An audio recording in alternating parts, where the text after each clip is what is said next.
नमस्कार। दोपहर समाचार में आपका स्वागत है।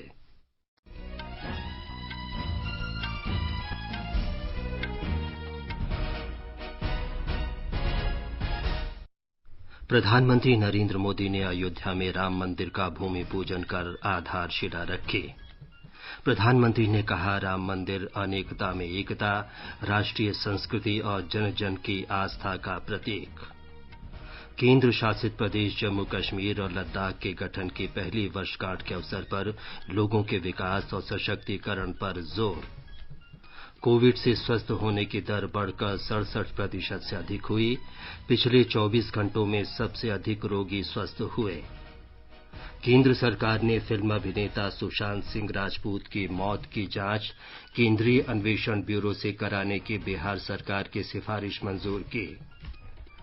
महाराष्ट्र के मुंबई, ठाणे और पालघर जिलों में तेज वर्षा से जनजीवन अस्त व्यस्त। लेबनान की राजधानी बेरूत में भीषण विस्फोट में मृतकों की संख्या 100 हुई, 4000 से ज्यादा लोग घायल।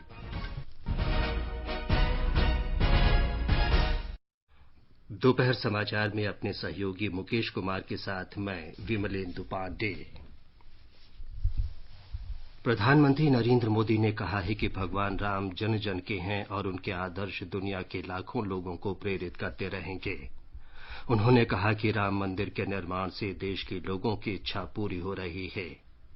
प्रधानमंत्री नरेंद्र मोदी ने अयोध्या में राम मंदिर निर्माण के लिए भूमि पूजन किया और मंदिर निर्माण की आधारशिला रखी। इसके साथ ही अयोध्या में मंदिर निर्माण का कार्य आज से शुरू हो गया। भूमि पूजन के बाद मंच से संबोधन में श्री मोदी ने राम मंदिर को राष्ट्रीय एकता का प्रतीक बताया। उन्होंने देश विदेश के राम भक्तों को इस अवसर पर बधाई दी। आज ये जयघोष सिर्फ सियाराम की नगरी में ही नहीं सुनाई दे रहा, बल्कि इसकी गूंज पूरे विश्व भर में है।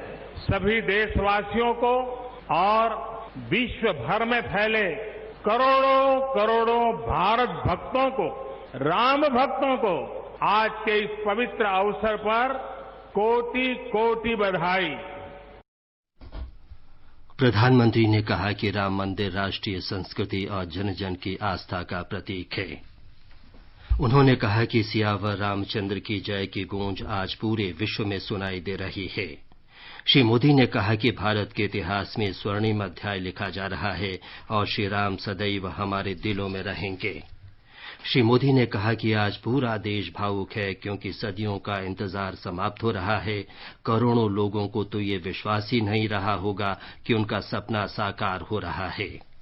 आज पूरा भारत भावुक है। सदियों का इंतजार आज समाप्त हो रहा है। करोड़ों लोगों को आज ये विश्वास ही नहीं हो रहा होगा कि वो अपने जीते जी इस पावन दिन को देख पा रहे हैं। बरसों से टाट और टेंट के नीचे रहे हमारे रामलला के लिए अब एक भव्य मंदिर का निर्माण होगा।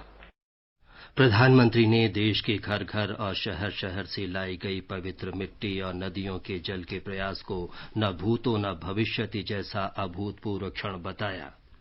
प्रधानमंत्री ने कहा कि सत्य पर अटल रहने के गुण के कारण ही श्री राम महत्वपूर्ण हैं।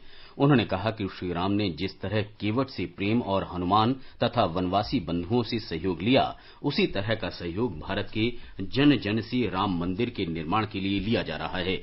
श्री मोदी ने कहा कि आज देश भर के लोगों के सहयोग से राम मंदिर निर्माण का ये पुण्य कार्य शुरू हुआ है। राम मंदिर के लिए कई कई सदियों तक कई पीढ़ियों ने अखंड अविरत एक निष्ठ प्रयास किया।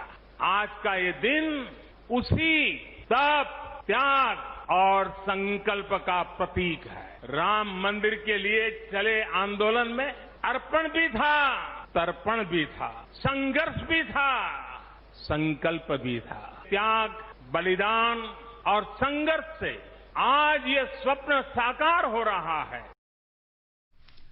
श्री मोदी ने भूमि पूजन से पहले हनुमानगढ़ी में दर्शन और पूजा की। उन्होंने कहा कि हनुमान जी के आशीर्वाद से ही कलयुग में श्री राम के काज संपन्न होंगे।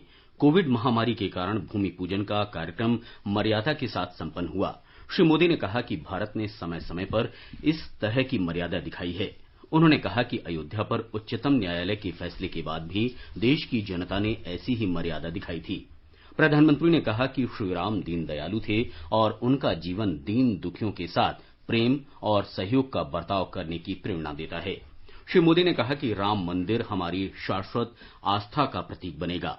ये आने वाली पीढ़ियों के लिए आस्था, श्रद्धा और विश्वास का प्रतीक होगा। श्री मोदी ने कहा कि भव्य राम मंदिर के निर्माण के बाद अयोध्या में हर क्षेत्र में अवसर बनेंगे और बढ़ेंगे। प्रधानमंत्री ने राम मंदिर निर्माण की प्रक्रिया को राष्ट्र निर्माण की प्रक्रिया बताया। उन्होंने कहा कि ये ऐतिहासिक पल दिग दिगंत की और युगों युगों तक भारत की पताका फहराता रहेगा। प्रधानमंत्री ने इस अवसर पर राम मंदिर के मॉडल पर स्मारक डाक टिकट जारी किया। उत्तर प्रदेश के मुख्यमंत्री योगी आदित्यनाथ ने श्री मोदी को स्मारिका के रूप में लकड़ी के बने कोडांड राम की प्रतिमा भेंट की। इस अवसर पर अनेक संत, आध्यात्मिक नेता और राम मंदिर आंदोलन से जुड़े अन्य नेता उपस्थित थे। विश्व हिंदू परिषद के पूर्व अध्यक्ष स्वर्गीय अशोक सिंघल के परिवार से पवन सिंघल और महेश भागचंदका भी समारोह में उपस्थित थे। राष्ट्रीय स्वयंसेवक संघ सरसंघ चालक मोहन भागवत, श्री राम जन्मभूमि तीर्थ क्षेत्र ट्रस्ट के अध्यक्ष महंत नृत्य गोपाल दास, उत्तर प्रदेश के मुख्यमंत्री योगी आदित्यनाथ, राज्यपाल आनंदीबेन पटेल भी समारोह में शामिल हुए। ब्यौरा हमारे संवाददाता से।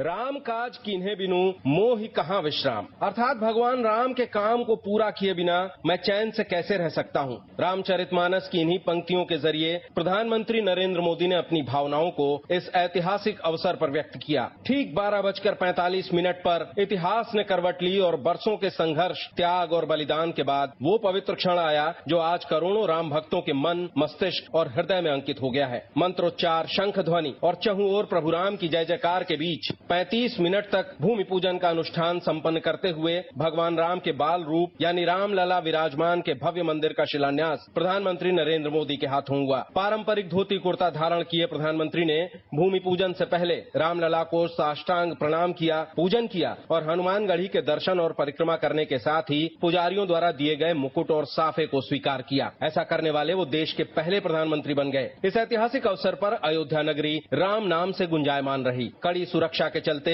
अयोध्या की सड़कें सूनी थीं, लेकिन गलियों और भवनों पर केसरिया पताका लहरा रही थी। मंदिरों में भजन कीर्तन और रामचरितमानस का पाठ हो रहा था और आम अयोध्यावासी अपने घरों में राम नाम का स्मरण करते हुए एक इतिहास को बनते हुए देख रहे थे। सुशील चंद्र तिवारी, आकाशवाणी समाचार, अयोध्या। राष्ट्रपति रामनाथ कोविंद ने अयोध्या में राम मंदिर के भूमि पूजन के अवसर पर देशवासियों को बधाई दी है। एक ट्वीट संदेश में उन्होंने कहा कि भगवान राम के मंदिर के विधि सम्मत निर्माण से भारत की सामाजिक समरसता का प्रमाण मिलता है। राष्ट्रपति ने कहा कि ये मंदिर परिसर राम राज्य के सिद्धांतों पर आधुनिक भारत का प्रतीक होगा। उपराष्ट्रपति एम वेंकैया नायडू ने अयोध्या में राम मंदिर निर्माण को मर्यादा पुरुषोत्तम राम के सत्य और नैतिकता संबंधी विचारों का प्रतीक बताया। अपने ट्वीट संदेश में उन्होंने कहा कि अयोध्या नरेश के रूप में श्री राम ने एक ऐसा जीवन चरित्र दिया जो सबके लिए अनुकरणीय है। श्री राम जन्मभूमि स्थल पर विशाल मंदिर के निर्माण के लिए देश भर के प्रमुख तीर्थ स्थलों, राष्ट्रीय महत्व के स्थानों और पवित्र नदियों से लाई गई मिट्टी और जल का उपयोग किया जाएगा। छत्तीसगढ़ में लोग अयोध्या में राम मंदिर निर्माण के लिए आज हो रहे भूमि पूजन को लेकर बहुत उत्साहित हैं। ये क्षेत्र भगवान शिवराम का ननिहाल माना जाता है। बताया जाता है कि वनवास के दौरान उन्होंने यहां लंबा समय व्यतीत किया। पूरे छत्तीसगढ़ में आज विशेष उल्लास का माहौल है। रामायण काल में छत्तीसगढ़ का बस्तर संभाग दंडकारण्य के नाम से जाना जाता था। श्री राम ने अपने वनवास के दौरान एक लंबा वक्त यहाँ बिताया था। श्री राम ने जनकपुर क्षेत्र के सीतामढ़ी हरचौका, जो कि वर्तमान के कोरिया जिले में है, से छत्तीसगढ़ में प्रवेश किया था और यहाँ के अनेक स्थानों में भ्रमण करते हुए सुकमा जिले के रामाराम इलाके से दक्षिण भारत में प्रवेश किया था। छत्तीसगढ़ सरकार ने ऐसे 75 स्थानों की पहचान पहचान की है जहां अपने वनवास के दौरान भगवान राम ने समय बिताया था। इन सभी स्थानों को राम वनगमन पर्यटन परिपथ के अंतर्गत विकसित किया जा रहा है। भगवान राम की मां कौशल्या का जन्म स्थान छत्तीसगढ़ के चंदखुरी को माना जाता है। इसके अलावा ऋषि वाल्मीकि का आश्रम भी तुरतुरिया नामक स्थान पर है। राज्य के मुख्यमंत्री ने घोषणा की है कि राजधानी रायपुर के पास स्थित चंदखुरी में माता कौशल्या के भव्य मंदिर का निर्माण कराया जाएगा। विकल्प शुक्ला, आकाशवाणी समाचार, रायपुर। ये समाचार आकाशवाणी से प्रसारित किए जा रहे हैं। ताजा समाचार जानने के लिए आप हमारे Twitter handle @AIR News Hindi को फॉलो कर सकते हैं। ये आकाशवाणी है। केंद्र शासित प्रदेश जम्मू कश्मीर और लद्दाख के गठन के बाद से दोनों प्रदेशों में बड़ी तेजी से विकास हो रहा है। पिछले साल 5 अगस्त को केंद्र सरकार ने संविधान के अनुच्छेद 370 में संशोधन कर जम्मू कश्मीर का पुनर्गठन किया था। 5 अगस्त 2019 के बाद से अब तक आतंकी गिरोहों की भर्ती में 42% की कमी आई है। पाकिस्तान के कब्जे वाले कश्मीर से भारत में घुसपैठ की कोशिश करने वालों की संख्या में भी 33% की कमी आई है। जम्मू कश्मीर में आतंकवाद से जुड़ी हिंसा में 54% की कमी आई है। पिछले साल 5 अगस्त से पहले हुए 395 घटनाओं की तुलना में 5 अगस्त के बाद से अब तक मात्र 181 ऐसी घटनाएं हुई है। इस तिथि के बाद घटित 1391 कानून व्यवस्था से संबंधित मामलों में 80% पहले 3 महीनों अगस्त, सितंबर और अक्टूबर में सामने आए। इसके बाद स्थिति में काफी सुधार आया और कानून व्यवस्था से जुड़े मसले जो पहले औसतन 370 हर महीने दर्ज होते थे, वह आज कम होकर 28 घटनाएं प्रति माह हो गया है। दिवाकर, आकाशवाणी समाचार, दिल्ली। संविधान के अनुच्छेद 370 में संशोधन और 35A हटाकर 2 केंद्र शासित प्रदेश जम्मू कश्मीर और लद्दाख बनाए जाने का आज 1 वर्ष पूरा हो रहा है। सुरक्षा एजेंसियों के लिए ये संतोष और उत्साह का विषय है कि वर्ष के पहले 6 महीने में कोई विरोध प्रदर्शन नहीं हुआ और कानून व्यवस्था से जुड़ी केवल 14 घटनाएं हुईं।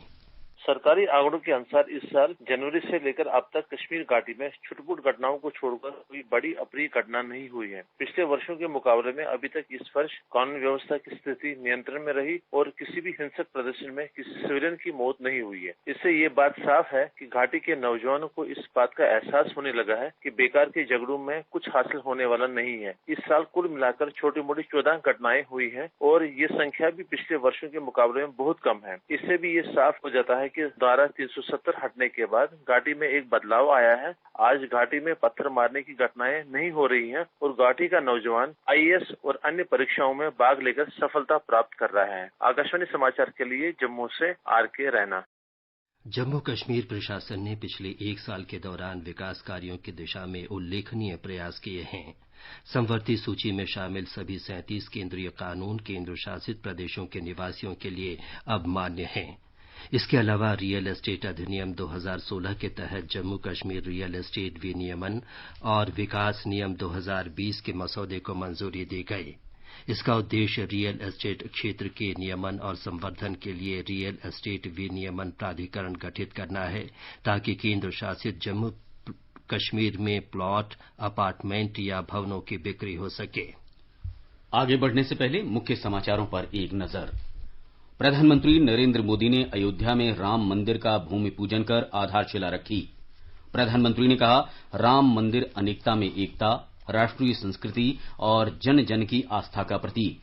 केंद्र शासित प्रदेश जम्मू कश्मीर और लद्दाख के गठन की पहली वर्षगांठ के अवसर पर लोगों के विकास और सशक्तिकरण पर जोर। कोविड से स्वस्थ होने की दर बढ़कर 67% से अधिक हुई। पिछले 24 घंटे में सबसे अधिक रोगी स्वस्थ हुए। केंद्र सरकार ने फिल्म अभिनेता सुशांत सिंह राजपूत की मौत की जांच केंद्रीय अन्वेषण ब्यूरो से कराने की बिहार सरकार की सिफारिश मंजूर की। महाराष्ट्र के मुंबई, ठाणे और पालघर जिलों में तेज वर्षा से जनजीवन अस्त व्यस्त और लेबनान की राजधानी बेरूत में भीषण विस्फोट में मृतकों की संख्या 100 हुई। 4000 से ज्यादा लोग घायल। देश में पिछले 24 घंटों के दौरान अब तक के सबसे अधिक कोविड रोगी स्वस्थ हुए हैं। एक दिन में कुल 51,706 मरीज स्वस्थ हुए, जो भारत में कोविड-19 के आरंभ से अब तक एक दिन की सबसे बड़ी संख्या है। देश में कोविड से स्वस्थ होने की दर 67.19% हो गई है। स्वास्थ्य और परिवार कल्याण मंत्रालय के अनुसार देश में अब तक कोरोना वायरस महामारी से संक्रमित कुल 12,82,215 रोगी स्वस्थ हो चुके हैं। पिछले 24 घंटों में 52,509 लोग संक्रमित हुए। कोविड मरीजों की संख्या अब 19,08,254 हो गई है। इनमें से 5,86,244 मरीजों का इलाज चल रहा है। एक दिन में 857 लोगों की मृत्यु के साथ मृतकों की संख्या 39,795 हो गई है। देश में कोविड से मृत्यु दर घटकर 2.08% रह गई है। भारतीय आयुर्विज्ञान अनुसंधान परिषद के अनुसार देश में अब तक कुल 2,14,04,02 नमूनों की कोविड जांच की गई। राजस्थान में कोरोना संक्रमण पर नियंत्रण के लिए राज्य सरकार अनेक निर्णय ले रही है। विभिन्न जिला कलेक्टरों को स्थिति के अनुसार लॉकडाउन और अन्य पाबंदी लगाने के अधिकार दिए गए हैं। चिकित्सा संस्थानों में भी बढ़ोतरी की जा रही है। बिहार में कोविड संक्रमण से ठीक होने वालों की दर 66% से अधिक हो गई है। राज्य में अब तक 40,000 से अधिक व्यक्ति स्वस्थ हो चुके हैं। करीब 23,000 लोगों का विभिन्न अस्पतालों में उपचार चल रहा है। मध्य प्रदेश में पिछले 24 घंटे के दौरान कोविड संक्रमण के 797 मामलों का पता चला है। राज्य में कोरोना से संक्रमित होने वाले लोगों की संख्या करीब 35,000 हो गई है। संक्रमण से राज्य में अब तक 9 से 12 लोगों की मृत्यु हो चुकी है। एक रिपोर्ट। राज्य के स्वास्थ्य बुलेटिन के अनुसार मध्य प्रदेश में स्वस्थ होने वाले लोगों की संख्या 25,414 हो गई है। कल भी अस्पतालों से 1,315 कोरोना वायरस रोगियों को ठीक होने के बाद छुट्टी दी गई है। मध्य प्रदेश में अब 8,756 सक्रिय मामले हैं। इंदौर में कुल मामलों की संख्या 7,735 है, जबकि भोपाल में 6,965 मामले हैं। राज्य में 3,336 एक्टिव कंटेनमेंट क्षेत्र भी हैं। इस बीच राजधानी भोपाल में सरकार ने रात का कर्फ्यू जारी रखने का फैसला किया है। राज्य सरकार के नए दिशा निर्देशों के अनुसार भोपाल में रात 8 बजे से सुबह 5 बजे तक कर्फ्यू फिलहाल जारी रहेगा। इसके अलावा हर शनिवार और रविवार को संपूर्ण लॉकडाउन भी रहेगा। भोपाल में जिम भी अभी नहीं खुलेंगे और अन्य सार्वजनिक गतिविधियों पर भी रोक रहेगी। संजीव शर्मा, आकाशवाणी समाचार, भोपाल। मिजोरम में पिछले 24 घंटों के दौरान कोरोना के 3 नए रोगियों का पता चला है। राज्य में कल कोरोना से संक्रमित 16 व्यक्ति उपचार के बाद स्वस्थ हो गए। राज्य में अब तक कुल 504 लोग कोरोना से संक्रमित हुए हैं, जिनमें से 282 उपचार के बाद ठीक हो चुके हैं। पश्चिम बंगाल में कोरोना संक्रमण के बढ़ते मामलों पर नियंत्रण के लिए आज सुबह से पूर्ण लॉकडाउन चल रहा है। आज के अलावा राज्य सरकार ने 8, 20, 21, 27, 28 और 31 अगस्त को भी पूर्ण लॉकडाउन की घोषणा की है। हमारे संवाददाता ने बताया है कि इस दौरान सार्वजनिक और निजी वाहन नहीं चल रहे हैं। नेताजी सुभाष चंद्र बोस अंतर्राष्ट्रीय हवाई अड्डे और बागडोगरा से उड़ान सेवाएं स्थगित की गई हैं।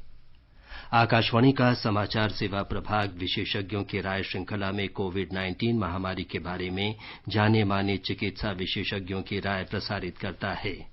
आकाशवाणी से बातचीत में अखिल भारतीय आयुर्विज्ञान संस्थान एम्स नई दिल्ली में हृदय रोग विभाग के डॉक्टर अंबुज राय ने संक्रमण से बचाव के लिए बुजुर्ग लोगों और उच्च रक्तचाप तथा कैंसर जैसी बीमारियों से पीड़ित लोगों को अधिक सावधानी बरतने की सलाह दी है।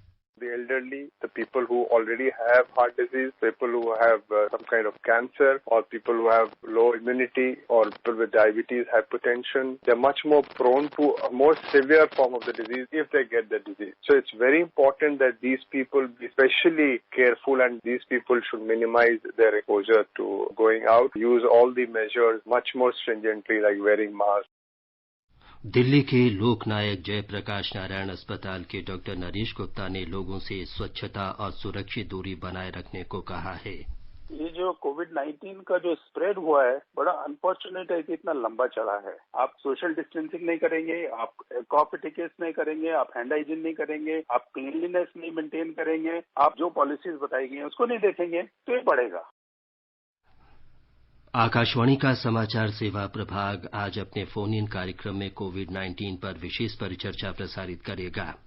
ये कार्यक्रम रात 9:30 से एफएम गोल्ड चैनल और अतिरिक्त मीटरों पर सुना जा सकता है।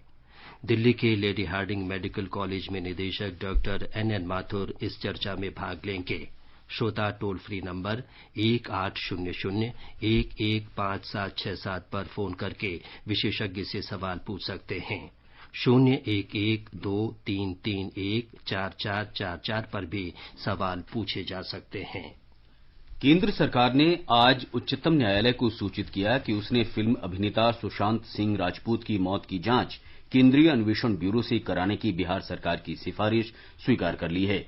केंद्र की ओर से महान्यायवादी तुषार मेहता ने ये जानकारी न्यायालय को दी। अभिनेत्री रिया चक्रवर्ती की याचिका पर सुनवाई करते हुए न्यायालय ने कहा कि सुशांत सिंह की मौत के पीछे की सच्चाई सामने आनी चाहिए। रिया ने याचिका में एफआईआर पटना से मुंबई स्थानांतरित करने की मांग की है। उन पर सुशांत सिंह को आत्महत्या के लिए उकसाने का आरोप है। उच्चतम न्यायालय ने मुंबई पुलिस को इस मामले में अब तक की जांच के बारे में स्थिति रिपोर्ट प्रस्तुत करने का निर्देश दिया है। अदालत ने महाराष्ट्र, बिहार और सुशांत सिंह राजपूत के पिता को रिया की याचिका पर जवाब दाखिल करने को भी कहा है। सुशांत सिंह राजपूत 14 जून को मुंबई के बांद्रा में अपने घर में मृत पाए गए थे। तब से मुंबई पुलिस इस मामले से जुड़े अनेक पहलुओं की जांच कर रही है। 74वें स्वतंत्रता दिवस समारोहों के सिलसिले में आज प्रस्तुत है देश के शिक्षा क्षेत्र की उपलब्धियों पर विशेष जानकारी। भारत को ज्ञान के क्षेत्र में अत्यंत शक्तिशाली बनाने के लिए शिक्षण, अनुसंधान और नवाचार की दिशा में प्रयास किए गए हैं। इन प्रयासों से पिछले 6 वर्षों में देश में न केवल शिक्षा क्षेत्र का कायाकल्प हुआ है, बल्कि देश में शिक्षा का मजबूत बुनियादी ढांचा भी विकसित हुआ है।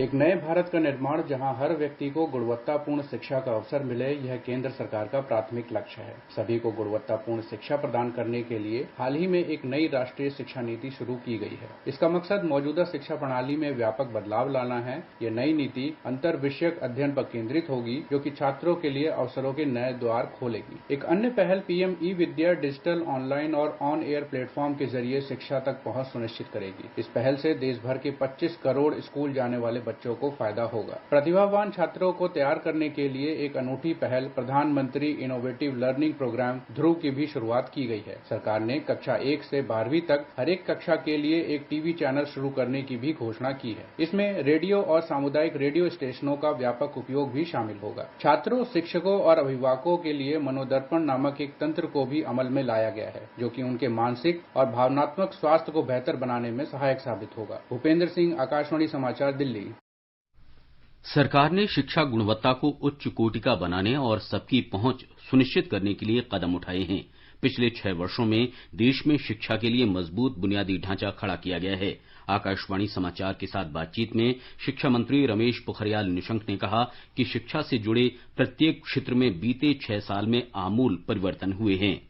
आदरणीय मोदी जी के आने के बाद शिक्षा के क्षेत्र में आमूल-चूल परिवर्तन होने शुरू हुए। स्कूली शिक्षा देखें, उच्च शिक्षा देखें, तकनीकी शिक्षा देखें, प्रौद्योगिकी के क्षेत्र में देखें, हर क्षेत्र में बहुत आमूल-चूल परिवर्तन हुआ है और अंतर्राष्ट्रीय फलक पर प्रतिस्पर्धा तक। महाराष्ट्र की राजधानी मुंबई और उसके पड़ोसी जिलों ठाणे और पालघर में आज सुबह तेज बारिश हो रही है। मौसम विभाग ने मुंबई, पुणे, नासिक और महाराष्ट्र के कुछ अन्य क्षेत्रों में आज तेज बारिश होने की आशंका व्यक्त की है। एक रिपोर्ट। जहां एक तरफ मौसम विभाग के ऑब्जर्वेटरी ने कोलाबा और सेंटा क्रूज में 53.2 मिलीमीटर और 84.2 मिलीमीटर बारिश दर्ज किया है, वहां दूसरी ओर मुंबई के नजदीक पालघर जिले में 300 मिलीमीटर से भी अधिक बारिश दर्ज किया गया है। मुंबई के हिंद माता, गांधी मार्केट, चेंबूर स्टेशन, मिलन सबवे, अंधेरी सबवे तथा दहीसर सबवे में पानी का जमावड़ा देखा गया है। बीएमसी अधिकारी के अनुसार बारिश की तीव्रता कम होने के बाद इन जगह से पानी कम होना शुरू हुआ है। सुबह भारी बारिश की वजह से निचले इलाकों में पानी भरने के कारण वाहनों की आवाजाही पर भी असर पड़ा था। डोंबिवली और कल्याण के इलाकों में 120 मिलीमीटर से भी अधिक बारिश दर्ज किया गया है। मुंबई के उपनगरीय जगह जैसे कि बांद्रा और कुर्ला में पिछले 12 घंटों में 30 मिलीमीटर से 70 मिलीमीटर तक बारिश हुई है। इसके अलावा ठाणे जिले के भाईंदर में 169 मिलीमीटर और मीरा रोड में 159 मिलीमीटर बारिश दर्ज किया गया है। देवप्रिय भट्टाचार्य जी, आकाशवाणी समाचार, मुंबई। बिहार में बाढ़ की स्थिति अब भी गंभीर बनी हुई है। पिछले 24 घंटों में मधेपुरा और सहरसा जिलों को बाढ़ग्रस्त घोषित किए जाने के बाद उत्तरी बिहार में बाढ़ग्रस्त लोगों की संख्या बढ़कर 7 लाख हो गई है। राज्य के 16 जिलों की 1152 पंचायतों के 64 लाख से अधिक लोग बाढ़ की चपेट में हैं। समस्तीपुर, सीतामढ़ी, गोपालगंज, पूर्वी चंपारण और सारण जिलों में भी स्थिति गंभीर है। और अब एक नजर आज के मौसम पर। राष्ट्रीय राजधानी दिल्ली में गरज के साथ वर्षा होने की संभावना है। न्यूनतम तापमान 28 डिग्री सेल्सियस रिकॉर्ड किया गया। अधिकतम तापमान 37 डिग्री सेल्सियस रहने का अनुमान है। चेन्नई में भी सामान्य रूप से बादल छाए रहेंगे और हल्की वर्षा हो सकती है। कोलकाता में सामान्य रूप से बादल छाए रहने और तेज बारिश की संभावना है। जम्मू कश्मीर के जम्मू में रात को आंशिक रूप से बादल छाए रहने का अनुमान है। श्रीनगर में शाम को बादल छाए रहने की संभावना है। लद्दाख में आसमान साफ रहेगा, लेकिन शाम के समय आंशिक रूप से बादल छाए रहने की संभावना है। गिलगित में न्यूनतम तापमान 18 डिग्री सेल्सियस रिकॉर्ड किया गया। अधिकतम तापमान 31 डिग्री सेल्सियस रहने का अनुमान है। आसमान मुख्य रूप से साफ रहेगा, लेकिन शाम को बादल छा सकते हैं। मुजफ्फराबाद में भी आसमान साफ रहेगा, लेकिन शाम को आंशिक रूप से बादल छाए रह सकते हैं। न्यूनतम तापमान 22 डिग्री सेल्सियस रिकॉर्ड किया गया। अधिकतम 36 डिग्री सेल्सियस रहने की संभावना है। ये समाचार हमारी वेबसाइट newsonair.com और हमारे मोबाइल ऐप newsonair/hindi पर भी उपलब्ध हैं। दोपहर समाचार में आपका फिर स्वागत है। लेबनान की राजधानी बेरूत में कल रात हुए भीषण विस्फोट में मृतकों की संख्या 100 तक पहुंच गई है। 4000 से अधिक लोग घायल हो गए हैं। ये विस्फोट इतना तेज था कि इसका झटका पूरे बेरूत में महसूस किया गया। इसके असर से कई मकान ध्वस्त हो गए और खिड़कियों के शीशे टूट गए। राष्ट्रपति माइकल एयोन ने कहा है कि गोदाम में असुरक्षित ढंग से रखे गए 2750 टन अमोनियम नाइट्रेट के कारण ये विस्फोट हुआ। लेबनान में भारतीय दूतावास भारतीय समुदाय के संपर्क में है। दूतावास ने लोगों के लिए हेल्पलाइन नंबर भी जारी किए हैं। संयुक्त राष्ट्र महासचिव अंतोनियो गुतरश ने पीड़ितों के परिवारों के प्रति गहरी संवेदना व्यक्त की है। उपराष्ट्रपति एम वेंकैया नायडू ने अपने ट्वीट संदेश में इस विस्फोट में मारे गए लोगों के परिजनों के प्रति संवेदना प्रकट की और घायलों के शीघ्र स्वस्थ होने के लिए प्रार्थना की। प्रधानमंत्री नरेंद्र मोदी ने मृतकों और घायलों के परिजनों के प्रति संवेदना प्रकट की है। श्रीलंका में संसद के 225 सदस्यों के निर्वाचन के लिए आज हो रहे आम चुनाव के दौरान अब तक सामान्य से तेज मतदान की खबर है। मतदान शांतिपूर्वक चल रहा है। सुबह 7 बजे शुरू हुआ मतदान शाम 5 बजे तक चलेगा। हमारे संवाददाता ने बताया है कि मतगणना कल होगी और शाम तक परिणाम मिलने की संभावना है। श्रीलंका में पिछले नवंबर हुए राष्ट्रपति चुनाव में गोटाबया राजपक्सा की जीत के बाद से ही संसदीय चुनाव पर नजर थी और इसी लिहाज से संसद को मार्च में ही भंग कर दिया गया था, लेकिन कोविड संकट के कारण मतदान तिथि को 2 बार स्थगित करना पड़ा। कोविड स्थिति को देखते हुए सुरक्षा व्यवस्था के अलावा स्वास्थ्य व्यवस्था के भी पर्याप्त इंतजाम किए गए हैं और मतदाताओं को मतदान केंद्र के अंदर जाने और बाहर आते समय हाथ धोना अनिवार्य है। देश में सामान्यतः 80% से ज्यादा मतदान देखने को मिलता है, लेकिन कोविड स्थिति से ये प्रतिशत आज के मतदान में कम होता दिख रहा है। मतों की गिनती का काम कल शुरू होगा और प्रधानमंत्री महिंदा राजपक्से के दल को बहुमत पाने का पूर्ण विश्वास है, लेकिन उनकी नजर 2/3 बहुमत पर है ताकि देश में नया संविधान लाया जा सके। विपक्षी दल मुख्यतः 2 खेमों में बटे हैं, जिसकी अगुवाई पूर्व प्रधानमंत्री रणिल विक्रमसिंघे और पूर्व मंत्री सजित प्रेमदासा कर रहे हैं। आकाशवाणी समाचार के लिए कोलंबो से संतोष कुमार। प्रधानमंत्री नरेंद्र मोदी ने महाराष्ट्र के पूर्व मुख्यमंत्री शिवाजीराव पाटिल नीलांगेकर के निधन पर दुख व्यक्त किया है। शोक संदेश में उन्होंने कहा कि नीलांगेकर महाराष्ट्र की राजनीति के स्तंभ थे और उन्होंने पूरी निष्ठा के साथ राज्य के लोगों की सेवा की। जम्मू कश्मीर में धार्मिक स्थल खोले जाने के फैसले के बाद वैष्णो देवी यात्रा 16 अगस्त से फिर शुरू होगी। श्री माता वैष्णो देवी श्राइन बोर्ड ने कोरोना संक्रमण के कारण लगभग 4 महीने तक बंद रहने के बाद तीर्थ यात्रा फिर शुरू किए जाने की घोषणा की है। श्राइन बोर्ड ने कहा है कि यात्रा के संबंध में मानक संचालन प्रक्रिया बाद में घोषित की जाएगी। अंत में मुख्य समाचार एक बार फिर। प्रधानमंत्री नरेंद्र मोदी ने अयोध्या में राम मंदिर का भूमि पूजन कर आधारशिला रखी। प्रधानमंत्री ने कहा, राम मंदिर अनेकता में एकता, राष्ट्रीय संस्कृति और जन जन की आस्था का प्रतीक। केंद्र शासित प्रदेश जम्मू कश्मीर और लद्दाख के गठन की पहली वर्षगांठ के अवसर पर लोगों के विकास और सशक्तिकरण पर जोर। कोविड से स्वस्थ होने की दर बढ़कर 67% से अधिक हुई। पिछले 24 घंटों में सबसे अधिक रोगी स्वस्थ हुए। केंद्र सरकार ने फिल्म अभिनेता सुशांत सिंह राजपूत की मौत की जांच केंद्रीय अन्वेषण ब्यूरो से कराने की बिहार सरकार की सिफारिश मंजूर की। महाराष्ट्र के मुंबई, ठाणे और पालघर जिलों में तेज वर्षा से जनजीवन अस्त व्यस्त और लेबनान की राजधानी बेरूत में भीषण विस्फोट में मृतकों की संख्या 100 हुई, 4000 से ज्यादा लोग घायल। इसके साथ ही दोपहर समाचार का ये अंक समाप्त हुआ। नमस्कार।